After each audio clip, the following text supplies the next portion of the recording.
This is the fatherhood experience. Turn it up, cause tonight you'll learn how to leave behind the average dad life. This the fatherhood experience. It's time to lead my family and become the father figure I deserve to be. The fatherhood experience. What's up, guys? Welcome back to another episode of the Fatherhood Experience, where we help dads become better dads. We are your hosts, Jason Priest and Zach Smith, and we have a fantastic guest with us today. You guys are going to get a shit ton of value from this gentleman. But before we dive in, just want to give a huge shout out to all of you guys who continue to follow along with our mission and our journey here at the Fatherhood Experience. And the only thing that I ask of you guys is this is a purely value-driven show. We don't run ads. We're not here to bore you, not here to waste your time. And so my only ask is that if you guys can please help us spread the show. The show does not get into the ears of more dads if you guys don't tell more dads, because again, we're not advertising for this. This is a passion project of Zach and I's. And so please help spread the word. Tell one dad in your life if you get any value out of today's episode. So let's dive straight in, man. With us today is the founder of Grogan's Bully Proof and the Warrior Confidence brand, Master Rich Grogan. He's a self-empowerment coach, bully proof expert, and best-selling author, along with being a 6th-degree black belt and master martial artist with 40 years of martial arts experience. He has spent the last 35 years teaching, coaching, and empowering kids and adults with hope, faith, and warrior confidence to believe in themselves to battle through every challenge, struggle, fear, and bully they face, both real and in their minds, helping them develop the right mindset and unstoppable positive mental attitude to persevere and not give up when life gets tough, but to courageously utilize their unique talents to stand out in the crowd and be who they were born to be. In addition, he's the host of the Building Warrior Confidence podcast and YouTube channel, a certified Ziegler speaker, trainer and coach, a Christian, father of 3, and loving husband. That's quite the introduction, Rich. So we have a lot to unpack there, man. Welcome to the show. How did you get to be here with us today? Jason, Zach, thank you so very much for the time and the opportunity. And I was beginning to wonder who you were talking about there. That was great intro. Thank you so very much. Very helpful. Of course, man. Yeah, that's the first question I got for you, man. Let's dive into your story a little bit. And I know that kind of gave a summary of your story, but let me ask you this, I guess. Let's start here. 40 years of martial arts experience. You don't look like you're not 60. So I would guess 50. So you must have gotten into martial arts at a very young age. Yes. Very young age. Yeah, it was, I grew up poor on a farm, and being a poor farm boy, a lot of chores around the house, and it just seemed like I never fit in. Well, at our church, they had a summer camp martial arts thing, and here was the deal. It was like 50 cents a week to go. How crazy is that if you were willing to do extra church services and help out? So my grandma Bonnie, she was a pillar in my life, we'll talk more about her later, but she instilled some values that I know you guys can relate to, and definitely the listeners can relate to. And it's all about not carrying that victim mentality. I remember one time I came home and I spent some time with my dad used to call him. My dad was a Vietnam vet and 101st Airborne, but he called the city boys. You know, the city boys don't have, they're never going to understand you. They're never going to understand what it's like to work hard. They're never going to understand all this and that. Well, anyway, one day I came home and I said something about I'm entitled to this. And my grandma Bonnie said, Richie, I'll tell you what you're entitled to. And that's a freaking butt whipping. Use that word again, you're going to get one. And I thought I'd said the F word or something. I was like 8 or 9 years old. I'm like, holy cow. And but anyway, that was kind of the upbringing. But I started in martial arts when I was 9 years old. Chuck Norris, Bruce Lee, all those guys was kind of a major influence. And I've been blessed because the organization I've been with all those years is called Tung Sudo, is the organization that Chuck Norris grew up in.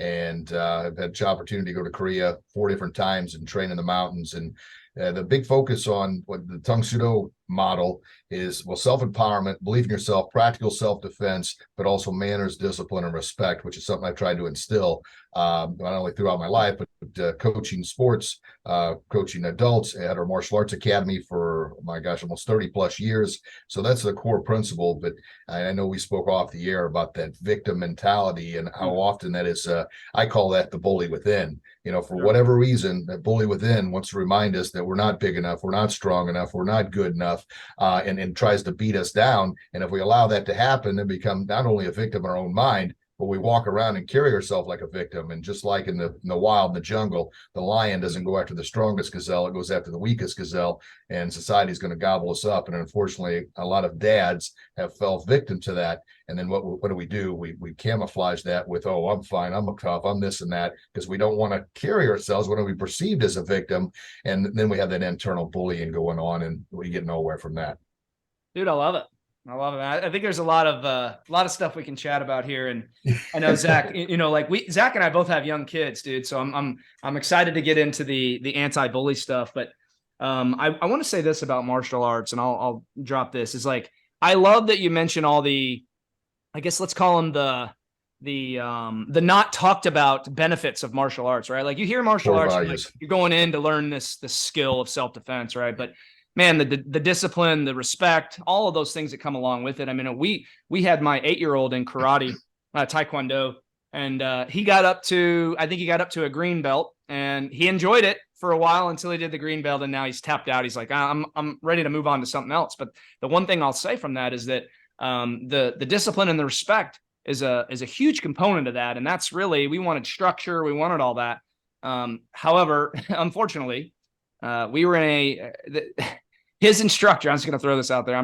We won't go political, but his instructor was the only person in the facility. This is the top dude. Okay. This is the guy that's coaching and teaching my son to be a strong and brave and tough. And this dude's coming to class every day with a mask, way post everybody taking the mask off. And I can't get over it. And I'm going into class every day thinking, all right, you're supposed to show my son what, like, being courageous and proud and brave and self-defense and all these things. Yet you're the coward that's wearing a mask when nobody else in your, what are these things called? What is that called? Their little studio. What is that called? The dojo or whatever? Dojo. Yeah. Nobody in there. None of your instructors, nobody. You're the top dog, homie. Like 6-degree black belt top dog. And you're showing up with a mask every day. And so it was very hard for me to wrap my head around that. And I didn't want to take it political, but like, that's a glaring weakness in my eyes when you're trying to teach my son how to be courageous and you're the coward. So anyway, wanted to throw that out there, man. Actually, if you don't want to jump in on that real quick. Yeah. So our martial arts academy that I've had for almost 30 years, we recently sold to our senior instructor last September. Anyway, during the lockdown thing that happened, it was in Illinois. So they came in the 14 days to flatten the curve. Well, I threw a big fit, but it came down from the governor. I didn't know nobody knew what was going on. So I'm like, all right, we'll do the 14 days. Well, of course, the 14 days turns into the end of the month. And the end of the month turns into another month. Well, the next month started rolling, and we were still doing, I was at the academy every day doing virtual classes, PE classes for folks, because the kids couldn't get outside, which of course was a huge red flag to me. My gosh, you're taking away sunlight. Come on. But anyway, we could spend the whole dang podcast and then some talking about it. But anyways, they were doing video blogs on martial arts classes, like online classes. Then we started doing Zoom classes. And I did 2 days a week. I was doing an hour and a half PE classes for the parents, saying, look, get your kids active, get them moving.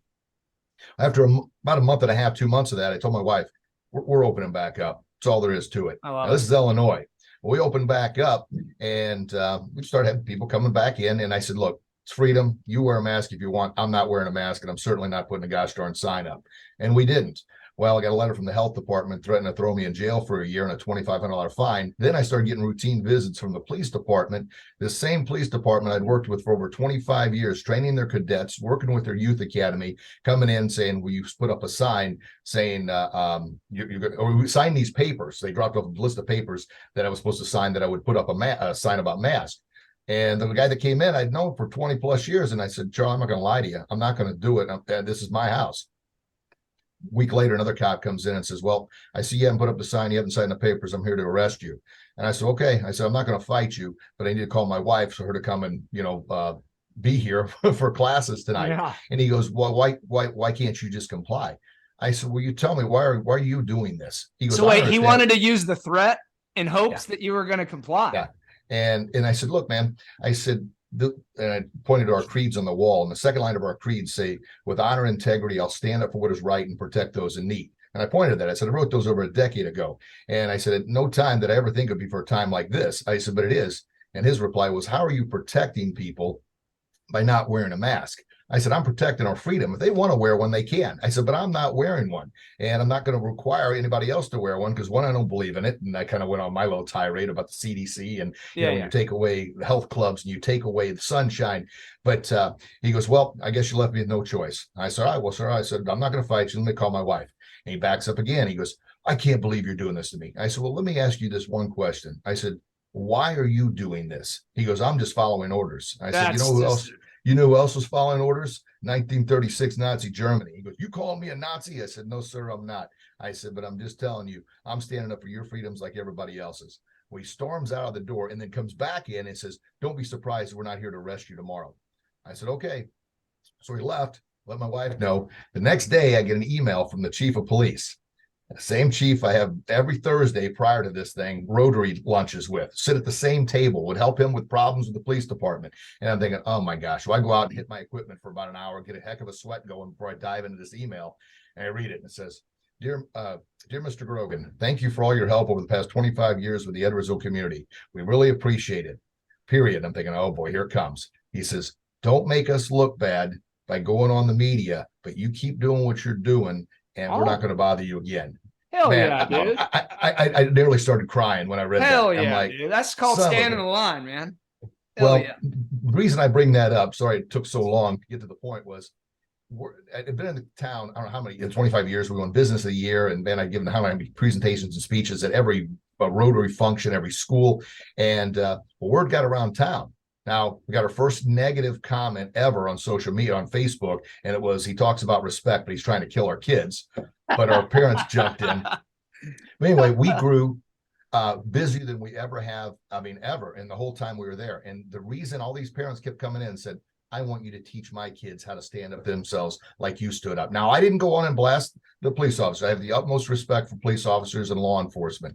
But if word got around town, that's what we were doing. And guess what? Then another business opened up. Then another business opened up. And it was a trickle effect. Now, I wasn't doing it to say, hey, look at me, what I'm doing. And I was doing it because I believe in my heart it was the right thing to do, to stand out in the crowd. Just like the creed says, with honor and integrity, I'll stand up for what is right and protect those in need. And those are kind of my core values and everything we believe in at the academy, which means kids don't get a belt just for showing up. They got to learn how to be respectful, how to be disciplined, how to stand up, and most importantly, how to defend themselves. And I don't know how many people, we're just not right for everybody, just like your show's not right for everybody. Nope. Well, you can't be. When you try to be everything to everyone, you end up being nothing to no one. So sorry about that. That was a little longer story than I wanted, but hopefully it'll empower Zach your and audience. I can both appreciate the details because that was good shit, man. Hell yeah. Yeah. I'm here saying nothing because what you're saying completely resonates with the people that we're speaking to, man. That's just the reality of what it is, right? So that's why I haven't said a single word, because if you guys are saying things that are all good, I ain't gonna say shit. Go ahead and keep going.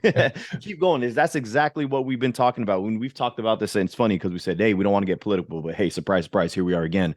But dude, that's in our face all day, Zach. Like, we don't have a choice in the midst of all the nonsense. We're still in the midst of all the nonsense. So the reality is we do got to stand up for what is right. So this is absolutely perfect with where you are bringing this, because I am just excited to hear about what the whole bullying thing, because I actually helped my wife with her podcast for children, for developing them up, developing them as toddlers. 0 to 3 is what she specializes in. And we talk about all pediatrics and the development. And we talk a lot about bullying as well. So we have our own approaches and strategies. So I'm very interested to hear about what it is that you do. But before we do, I'm not sure if you want to build up to this, Jason, or if there's any other things you want to talk about leading up to this point. But I want to get it to the meat and potatoes of this. No, I want to hear about the bully-proof system. And I guess to put a stamp on, what the story that you just told. And I'm Rich, I don't know if you, are you what is that guy's name? Ian Smith. Are you aware of Ian Smith? Did you hear about this guy? So he's got a gym, I think, up in New Jersey, and he pulled the same stunt. Was he on Tucker? What's that? On Tucker. He was on Tucker Carlson. Was Ian Smith on Tucker Carlson? I'm not sure if he was. I don't know. He was on Andy's show, and like he's been pretty out there and very outspoken about this. But anyway, same exact situation as you had, and they threatened him with fines every single day. His police department did not work with him like yours did, and so he just kept fighting it, and he's built a pretty big audience around this because obviously he stood his ground, man. He held the line, and I think it's important because, like you said about the Nazi Germany thing, man, like the reality is just following orders, it sounds so innocent on the surface, right? It sounds almost as like, hey man, I'm just being told what I'm supposed to do. Well, like, you know, there's a bunch of Jews that went to the showers after they were told to go to the showers too, right? You bring up Nazi Germany, and when you think about a situation like that in history, and you think about how catastrophic that was, and what an evil time, and then you look at what's happening right now in the world, and it's like, dude, if we can draw, it's sad that we can draw any kind of comparison to that, right? Because that's one of the biggest eyesores in history.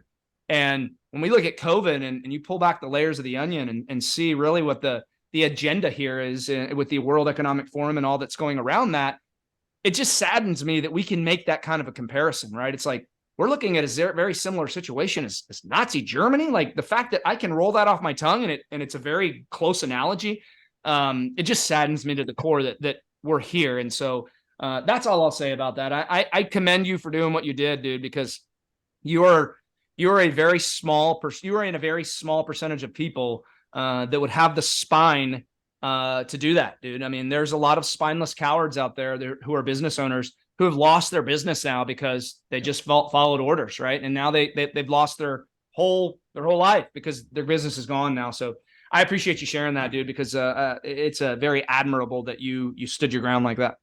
So, well, Chase, I really appreciate that. And at the time, it's, you got to pick your hills to die on. That was one. The next one, well, it's always been the one. It's protecting the kids, protect our children from these sickos out there that are manipulating their minds with what's going on this month. And then, of course, the whole thing with the COVID with the kids, anyway, we could talk a whole podcast on that. But no, I appreciate that. And my whole goal with everything I do is to be the hero I was always looking for, to hopefully empower others the way that I was hoping to be empowered.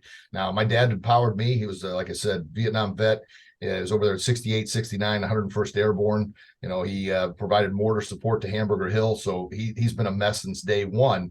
And I never understood what he went through, and we never got along all that well when I was a kid, because it was almost like that Johnny Cash song, A Boy Named Sue. Richie, world's tough, I ain't going to be around, because he became an over-the-road truck driver, and I was the only boy that would take care of the farm, milking a cow, baling hay, shoveling horse crap, and all those chores and hard work. But it built the resilience that I am now, and then I have a tremendous amount of thanks to him that I didn't respect at the time. So if we got any guys now listening that maybe you didn't show the respect to your dad, man, he probably did the best he could do with the knowledge and the wisdom he had, just like you're trying to do the best you can do with the knowledge and wisdom you have. But give thanks where thanks and credit is due. If you've got a backbone, you're listening to this show, somebody established that for you. Love that, dude. Love that. I do want to bring up one more thing before we shift on to the bullies, because I think that you talked about the kids, and it sounds like we'll kind of shift gears here towards kids, because I do want to spend some time on that. And Zach and I can both shed light on our experiences with what's going on with our children. But, I live in Texas, and my kid did have to wear a mask, but they backed off on it pretty quick because I'm in Texas. I want Zach to shed some light on what his wife has been dealing with, because you mentioned kids, and, we can talk about the indoctrination piece right now, or in a minute, if we want to touch on that, because the reality is, dude, this trans movement that's being pushed on these guys right now is all by design, as we know, and it's the demoralization of our society. But what I want to take a second here, because you mentioned the kids, and Zach's wife works directly with these guys all the time. And Zach, if you can shed some light on this, because I don't remember all the stats or the facts here, but I know you've spoken before about how there's such a bad delay with these kids, and such a huge learning curve, that we're now starting to reduce the requirements and things. So shed some light on that for Rich, because you're the one working or your wife's the one working in the trenches with that, so she knows best. Yeah. So what he's talking about is the bullshit from the CDC. Let's just call it what it is, right? So the CDC has always said things that contradict themselves. It's ridiculous. Here I'll put it. Here's a perfect example. I'll start with this. I'm originally from California. I left not because of money, but because of everything else. I'm one of those. So people leave California for one of two reasons. It's the money, or it's because of everything else. I'm one of the ones that left because of everything else. So I'm that guy. So we're on the same wavelength here. But anyway, so the CDC, we have California fires all the time, right? We don't even have a summer season anymore. We just have fire season now. Why? Because they don't know how to take care of the place. Why? They take everybody's money and they put it in their pockets instead of allocating it towards programs that are going to help make the world, or at least the state, a better place. So we have fire season. Now they're telling us when this all happened, this is around 2018, 2019 or so. This is the year that my son was to be born, and we were having the worst air quality in the world. And the CDC, they told us, hey, don't even bother wearing a mask because the smoke molecules, they are too small for your mask to be effective. They'll go right through. Yet they say everybody wear a mask because COVID will protect you from it when COVID molecules are significantly smaller than smoke molecules. So that's bullshit already right off the bat, first and foremost. Now, what Jason is talking about, he's talking about how the CDC has literally dumbed down the expectations of what like development in terms of their language is. Their like the normal. I don't know. I'm mixing up my words here. And I apologize. But what I'm saying here is they've dumbed down our standards. Okay. So here's a perfect example. The CDC said that when your kid is about 18 months old, they should be able to say 18 to 50 words. All right. And this could be anything. It could be English, a second language, even if it's the same exact word, but in two languages, that counts as two different words. It doesn't matter if it's sign language, 18 to 50 words at 18 months. Rich, can you guess what they modified it recently, about a year ago or so? Can you guess what they changed that number to for 18-month-old kids? Just throw a number out. What you think your honest guess is? Well, I think 18 is awfully low to begin with, but 10, 5. They said about 3 to 5. Oh my gosh. So this is what's happening. Instead of raising our standards as society, right? Because we are in the most technologically advanced state of humanity ever. We have more quote unquote educated people than we've ever had in the history of the world. Yet we are lowering the standards of our children's expectations. So what is that telling us here? They're conforming to the problem that they created versus fixing the bullshit that they caused. So why are we, and this is the big problem that we have now. It's now that everybody thinks that their kids are quote unquote normal, being able to say only 2 to 3, 4, 5 words at 18 months, they're like, oh, we're okay. You're not okay. Your kid is dumber than they should be. I will call it what it is. I am the shot of whiskey. I will not put any, I'm the black coffee. I don't put the creamer in anything. I call it what it is. They are literally saying your kids are dumber, and that's fine. We'll just set the bar lower instead of having you be a better parent and doing what you need to do in order to get your kid to the cognitive level that they should be in terms of like their development. So that's what he's talking about. So there's just contradictions left and right from the CDC to the point where although they share so many stats and information, is it true? Is it valid? Is it something we should actually even listen to? Are they a credible source of information nowadays? It's just ridiculous, man. So bottom line, they're dumbing down our minimum standards for our children so that the next generation of kids are going to be essentially dumber. That's a problem. That's a problem. Dumb, unintelligent people are easily managed and controlled and manipulated. When you can't think for yourselves, I mean, that's what they want. A mindless sheep. They don't want critical to thinking. follow along. No, plus they don't want to admit that they were wrong because they never make mistakes, right? So they never want to admit that they were wrong. So instead of fixing the problem, they're just like, they'll never know if we just change it. Yeah. The entire speech, everybody in speech language pathology, like what my wife is, like they're all like, hey, y'all need to fix this. You guys are messing up massively and causing huge delays in kids' intelligence, cognition, language, social interaction. You guys are literally ruining everything by accepting 2 to 3 words at 18 months old. That is insane. Mom and dad. When we step back, you're going to get that crowd that wants them to fix it. But when you realize that it's all by design and this is what they want, right? This little pocket of, we'll call it 1,000 people that are controlling the world, the global elitist, if you will, we're the useless eaters. Yep. When you start to look at it from that lens, they want you fat, they want you addicted, they want you scrolling your phone, they want you buying shit, they want you to be a consumer, they want you on their medications, and they want you to be a producing member of society for their pockets, right? They want to line them so that you are addicted to their system. You have to rely on their system. And so when we look at that and you say, hey, okay, this is the facts, clearly. If they're not doing that, then what would they be doing differently if that was truly not their plan? Is there anything else they'd be doing differently if this is not their plan, right? And so if we've accepted that, let's shift gears now on how we fix this, because right now, you know, what you're doing, Rich, and what we're doing from our standpoint is helping dads. You're helping kids and parents. What's the path forward? I would like you to shed light. Let's shift gears on that, because we've exposed the issues now. So where do we go from here, man? What are you doing right now? We can dive into the bully proof system and you can lead up to that. But like, what are you doing in your work right now, trying to build these kids up and these parents up so that we can create the change that's needed? Because, dude, I don't know if you guys, I know Zach is very aware of him, but Andy Frisella is a guy that I listen to his podcast, and his big thing right now is that personal excellence is the ultimate rebellion. And when you really think about it, we're the only people that can turn this thing around. It starts with us, right? Nobody's coming to save us. It's not Donald Trump. It's not Ron DeSantis. Nobody's coming to save us. It starts with a culture, because even if we get the right person in there, the culture is still completely broken. We have damn near 50% obesity rate. So where do we go from here?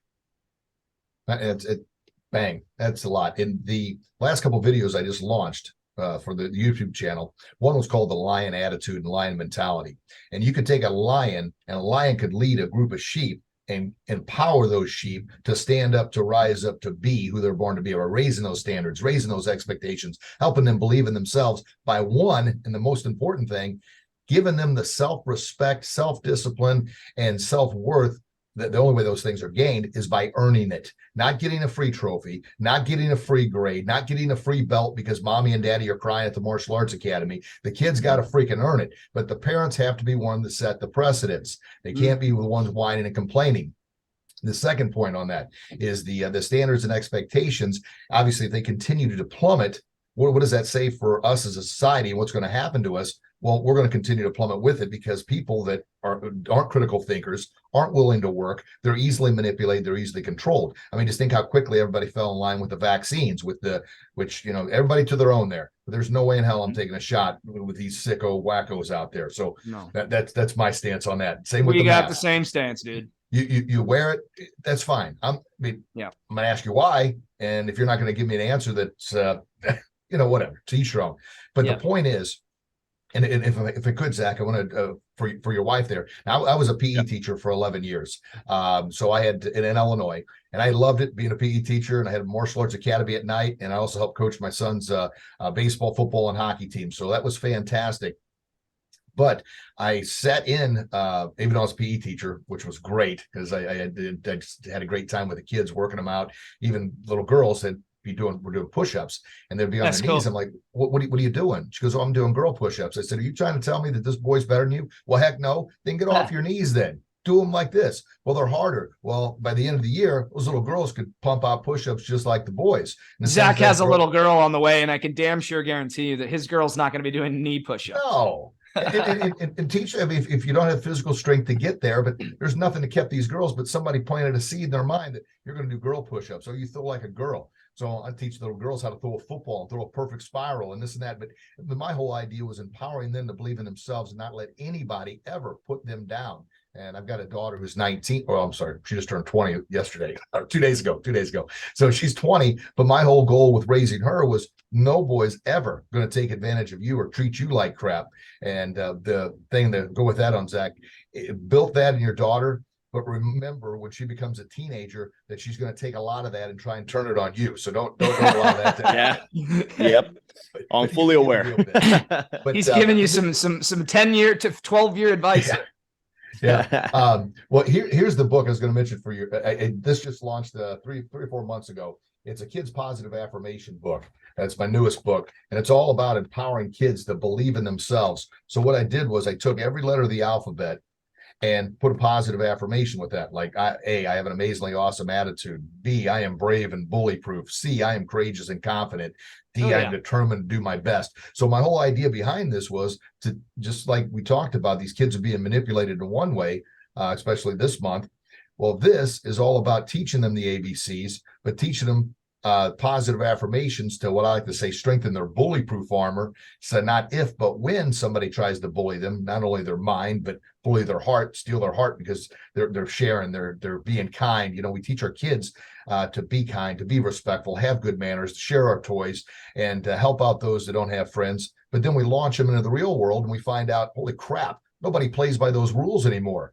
So what I always try and tell parents is, yeah, don't, because a lot of times parents will say, am I doing wrong by teaching them those values? I said, no, teach those values because they're gonna stand out in the crowd, but also prepare them with, like to say, communicate clearly with them that not everybody's going to play by these rules. So just know that going in. And a lot of times we forget that secondary part to remind them of that, because once it happens, they're like, what the heck? I listen to mom and dad and I'm in this jungle here and nobody's playing by these rules.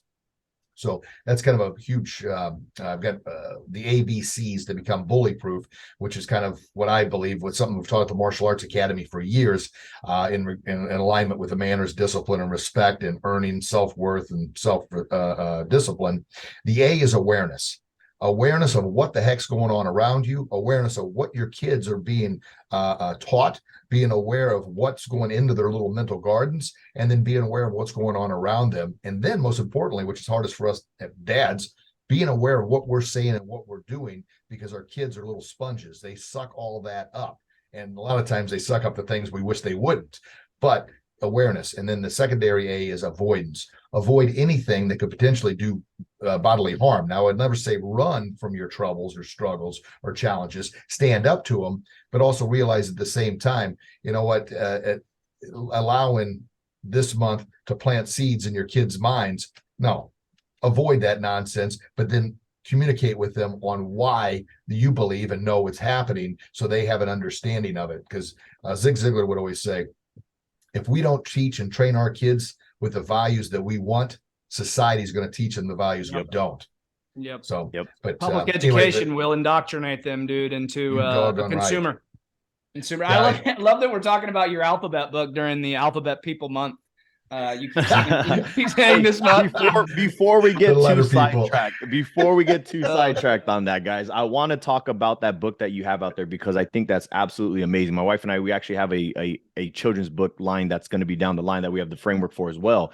But I wanted to touch on how you have essentially the affirmation alphabet for children is really what it is, right? But I wanted to talk a little bit about how we can't just talk about what we want. We have to do what we want as well, right? Because we very often say, because everybody wants something, right? We know that, right? Me and Jason, we've talked to thousands of individuals who want something, but only a tiny fraction of those individuals are willing to put their money where their mouth is. They're willing to actually, walk the walk, talk and do all that good stuff, right? Everybody's like, hey, like, here's an example. I saw some guy put up this Ford GT, this $500,000 car or something. Right? He's like, yep, hashtag one day I'm going to have this. I'm like, okay, but how?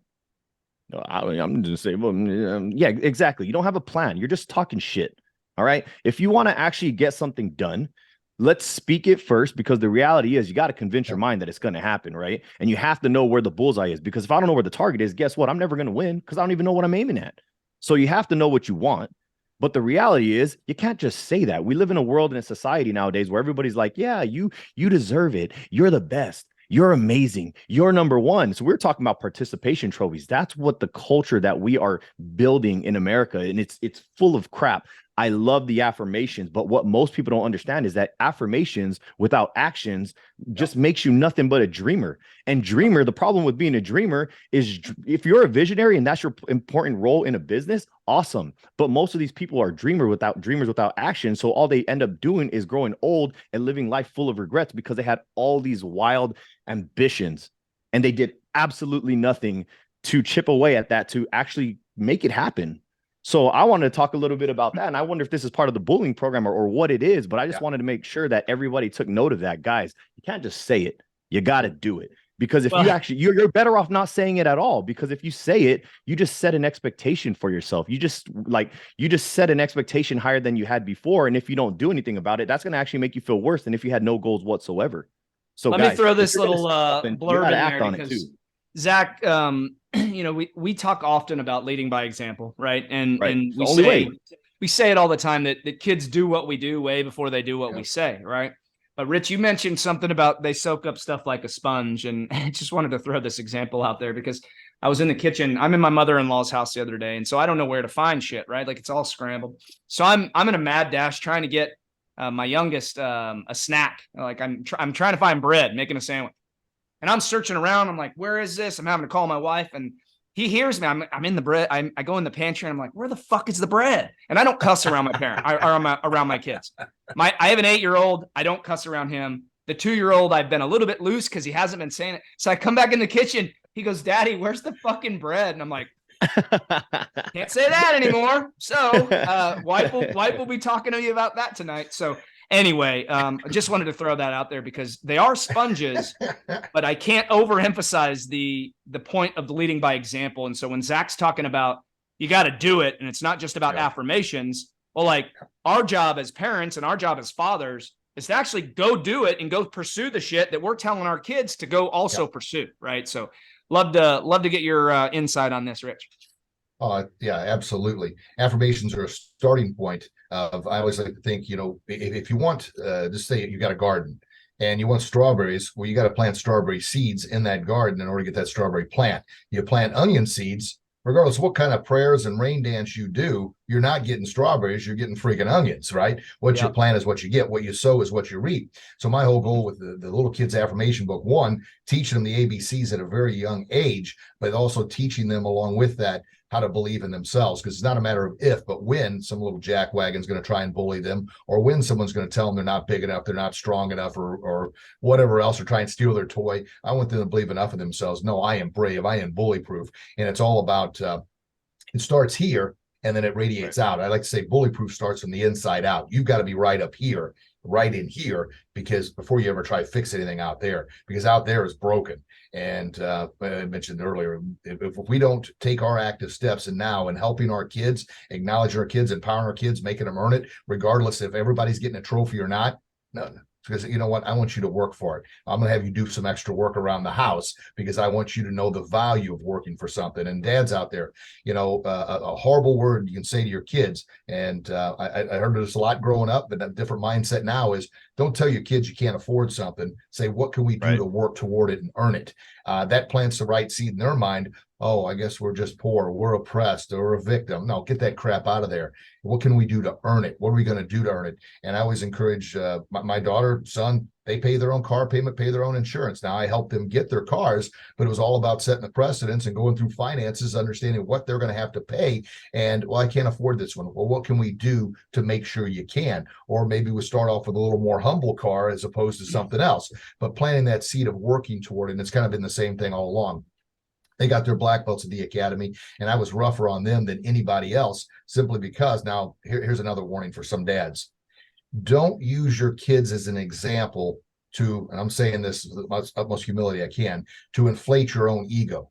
Because growing up, not being a very big guy, and my kids growing up, I never wanted them well, let's see. They played baseball. Austin did, my oldest son. And the one kid's dad was the coach. The kid's dad that was a coach, he was the biggest jack on the planet, right? Threw a fit every time. I mean, and every kid on the team hated him. Why did they hate him? Because his dad allowed him to do it. So I made a precedent that, Austin, I'm going to treat you.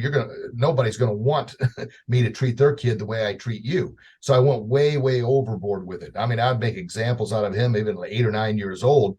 He was working hard, but it wasn't hard enough. So I'm pushing him. I'm calling him out in front of everybody. And my whole goal was to toughen him up for the real world.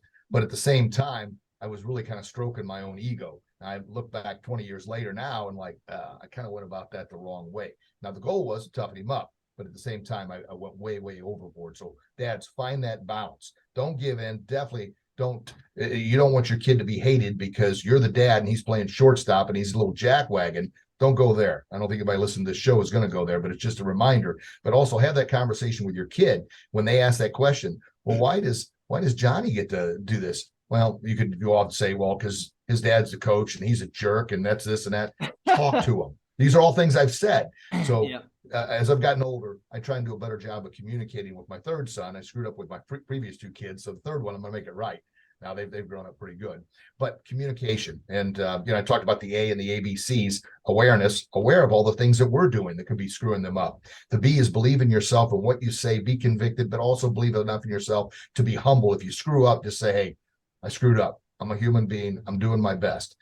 Have that conversation with your kids. And then the C is communicate clearly and confidently and keep that communication chain open. Because dads, if you can't communicate with your kids about small problems when they're young, you're never going to be able to communicate them with large problems when they're teenagers. It just I isn't love going to that, happen. man. I love that, dude. It's the communication piece is so crucial. And Zach and I talk about that a lot with our guys. I've actually learned a couple of little techniques from other guys that work with dads, man, that we brought into our community. And some of the tactics have worked really well for me. And I think, we all, as dads, we all want to have that open line of communication with our kids so that, when those teenage years do come, and those early 20 years, this the most challenging years of life, let's call it, when you're trying to find yourself, you're trying to figure out who you are going to be, what you're going to do with your life. We can all agree you're quite vulnerable during those times.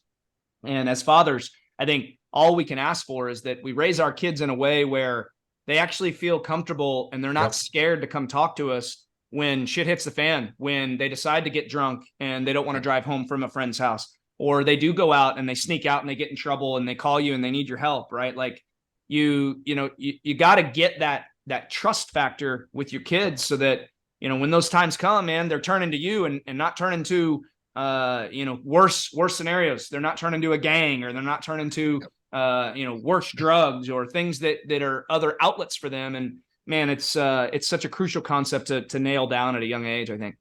Well, you're right, Jace. And the fact is, they're going to screw up. We all screwed up. They're going to screw up. But just try and think of how your dad handled it. Try and handle a little bit better.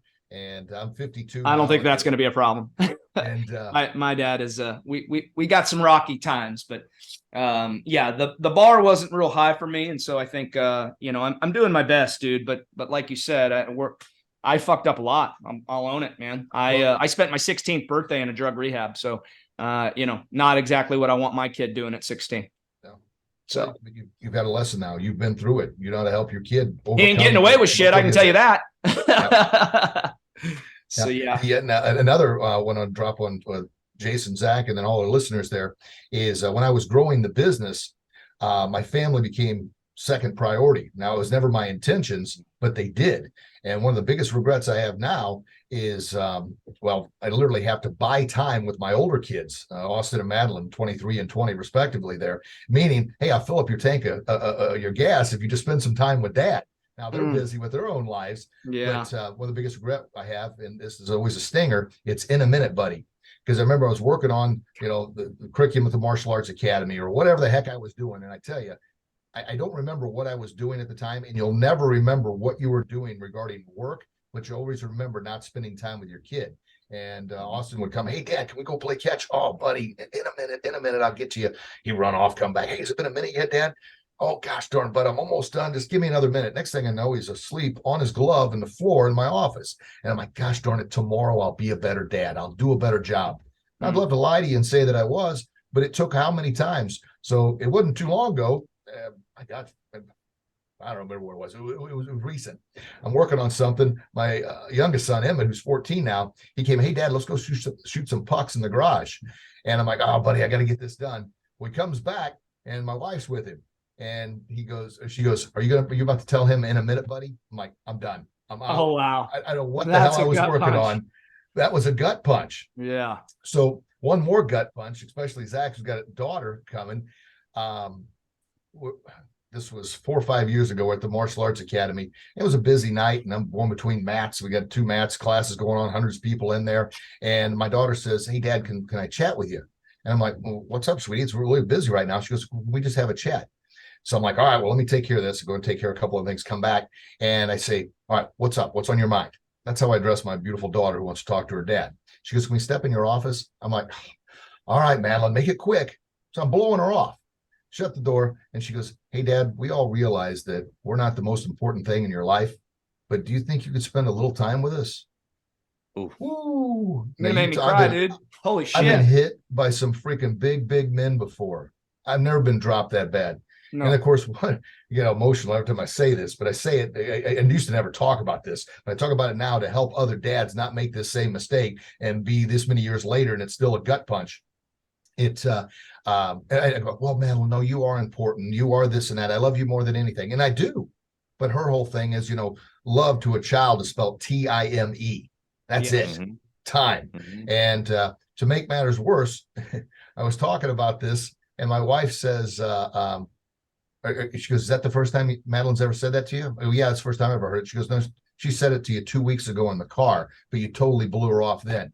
I'm like, God dang, what kind of freaking jerk am I?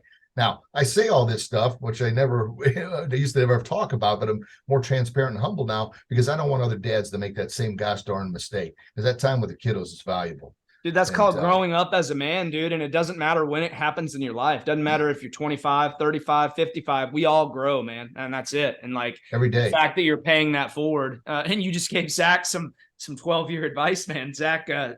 I know that went down in your memory bank, man. That's man. No, that made me a little emotional. We try never to take our family for granted, right? That's why, I mean, Jason and I, we could bang out like 12-hour days if we wanted to in terms of working, but that's just not where our head's at, because we know that you can always make more money later, but you can't, you don't get this time back again to raise these children, man. And Rich, look, my background, I've done years of Muay Thai, some boxing, Sancho kickboxing and stuff like that. So I've been hit by some pretty heavy-handed, bigger dudes than me as well. And I will tell you this, I would rather myself much like drop first than my heart dropping like that. So like you said, when your heart drops, that's a hit that no physical touch can match. It's that's the reality that doesn't go away for a long time. It doesn't. No, it doesn't, because that's something that it will be there forever, right? A bruise goes away, you get knocked out, you wake up, life goes on. But that heart dropping moment, that's a wound. Everything that happened leading up to that moment, you cannot change yet ever again. So those of you like listening, don't take your time for granted, man. And I know, like, speaking of time, we do have a limited amount of time. I really want to know a little bit about your theory regarding bullying, because we only have a few minutes. So if I could ask you this real quick, Rich, where do you think bullying stems from? And based on your teachings, how do you help these kids to get over that? Well, the real quick on the time thing, as you said, we can always make more money. It never seems like when it's time to pay bills, but we can never buy more time. And we can never buy the time back that we wish we would have spent. You know, the biggest regret of all is, man, I wish I would have, right? So men, get out there, get off your butts, lead by example.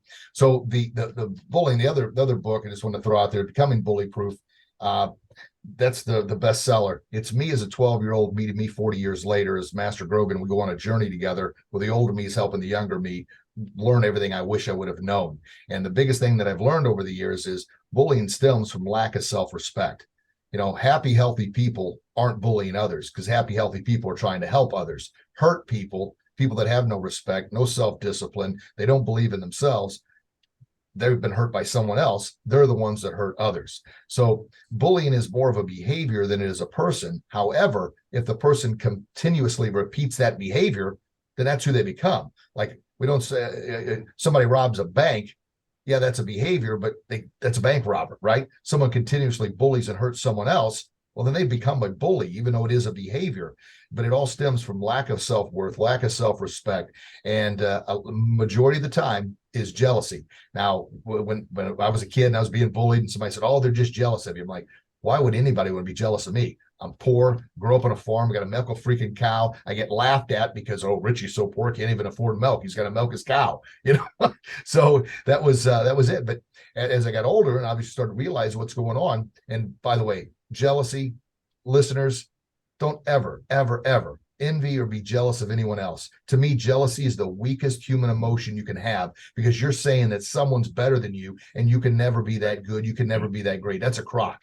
That is a crock. Don't be jealous. It's the weakest emotion, but jealousy is what leads to a lot of bullying.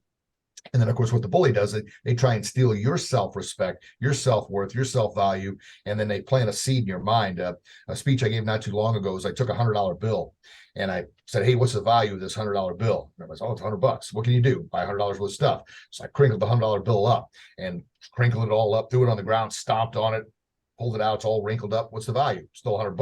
Then I spit all over it, crinkled it up. Then I tore it up. And I said, what's the value of this $100 bill? I'm like, my gosh, well, it's still $100. So my point is, regardless what's happened to you, who spit on you, who's crinkled you up, who stomped on you, regardless what they've said, who's tore you up, you're still priceless. Your still value is irreplaceable. But you got to remember that, because oftentimes we let those bullies get in our mind, and before we know it, we start believing that we're not good enough, we're not strong enough. Those limiting beliefs, those self-doubts. Who am I to be on a podcast talking to other men about these things? Yeah, freaking kick that bully's butt to the curb. But you got to believe enough in yourself, and you can't defeat the bully in here. You're never going to defeat the bully out there. I love that, dude. The believing in the self, man. And that was I think that's the the underlying message when we initiated this conversation was all about believing in yourself, right? I think the more that we can instill that in our children and leading by example. I mean, this has been a fantastic podcast episode, dude. I've had a lot of fun during this, and your story about your daughter, man, it definitely brought some perspective to the scene. So thank you for sharing that. Zach, you got anything else you want to ask Rich before we close shop today, man? I think Rich is about to say something right now. Go for it, Rich. I was just going to say everything we talked about, and Zach is exactly right. Affirmations. I wasn't a believer in affirmations before, but I'm a believer in if that's the catalyst you need to kickstart it. But affirmations mean nothing if you don't take the actionable step afterward. I've got the thing I help coach my son's hockey team now, and we talk about every game, attitude and effort. Attitude is the fuel for the mind to push you to do your best. But if the effort's not there, nothing else matters. You have to go out there and freaking do it. You have to write. You see my goals list back there. I just wrote that out the other day. That's for the next 2 months. You've got to write them down because, as you said, if you don't have a bullseye, you don't have a target. Well, Zig Ziglar would always say, if you don't have a target, you're guaranteed to hit it every time. You hit it nothing, just aimlessly out there. Focus in, zero in on something and work hard to do it. But without action, nothing happens. Without you listen to this podcast, without you folks listening, sharing this podcast with someone else or utilizing the tips, strategies of what you've learned in this podcast, it means nothing. You've got to take action. We can't do it for you. You've got to do it for yourself. Hell yeah, dude. Well, look, man. We both truly appreciate you taking time out of your day to come and add the value that you did to our audience today, man. I want to give you an opportunity. I know you flashed the books, and so anybody that watches our small YouTube channel can see those. But where can our audience find more about Rich Grogan, and where can they learn more about the books? I know that I'm going to look at your the Bully Proof one. I love it, and even the ABC. I'll do a little bit of research on those, but. Where can our audience find more out about you and any social media links, any websites that you want to plug for them to get in contact with Rich?